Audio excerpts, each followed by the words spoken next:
నికోదేమని పరిసయ్యుడు పరిసయ్యుడుండెను. అతడు రాత్రియందు ఆయన యొద్దకు వచ్చి. ఎప్పుడు వచ్చాడంట అతను? రాత్రులు వచ్చాడంట. ఏం పగలు రాకూడదా? చాలా మంది పగలు రావడానికి భయం అండి. చాలా మందికి పగలు రావాలంటే భయం.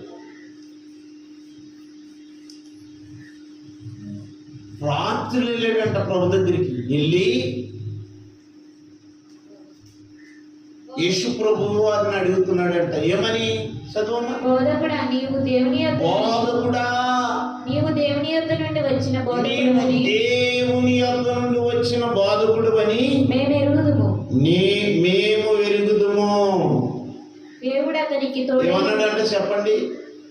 బోధకుడా, నీవు దేవుని యొద్ద నుండి